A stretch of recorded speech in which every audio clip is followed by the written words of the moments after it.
మెదక్ జిల్లా పోలీస్ కార్యాలయంలో కవాతు ప్రాంగణం సెల్యూట్ బేస్ను ఆవిష్కరించారు. మెదక్ జిల్లాకు మంచి పరేడ్ గ్రౌండ్ రావడం అభినందనీయమని డీజీపీ జితేందర్ అన్నారు.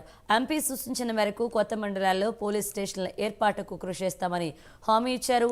సైబర్ క్రైమ్ల పట్ల ప్రజలు అప్రమత్తంగా ఉండాలని ఆయన హితవు పలికారు. మెదక్ పట్టణానికి 2 టౌన్ పోలీస్ స్టేషన్ ఏర్పాటు చేయాలని ఎంపీ రఘునందన్ రావు కోరారు.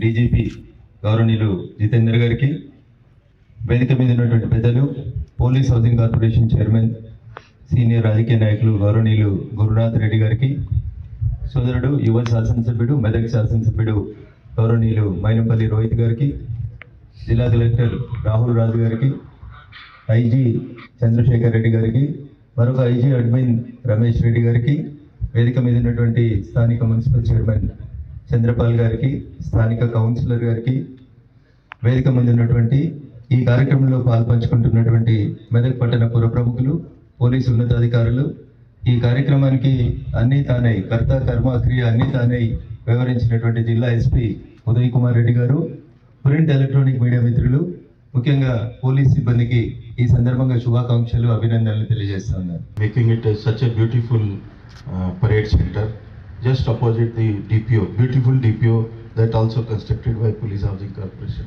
Thank you all members of Police Housing Corporation under the leadership of Chairman Garu for making it so good. తర్వాత ఎంపీ గారు కొన్ని విషయాలు చెప్పారు పోలీస్ డిపార్ట్మెంట్ గురించి. సో ఇది కూడా చెప్పారు, మన డీజీపీ గారు ఉన్నారు మీకోసం. సో నేను ఉన్నాను, మీరు యూ షుడ్ హ్యావ్ కాన్ఫిడెన్స్. ప్రతి విషయం మీద నేను మీ ఇష్యూస్ గురించి గవర్నమెంట్ దగ్గర తీసుకుపోతున్నాను ప్రతి రెగ్యులర్గా. దాంతో మనకి రీసెంట్గా 200 crores మనది బిల్స్, కొన్ని allowances the bill, surrender leave, additional surrender TA కానీ మన నియర్లీ 200 crores మేము రిలీజ్ చేసుకున్నాము.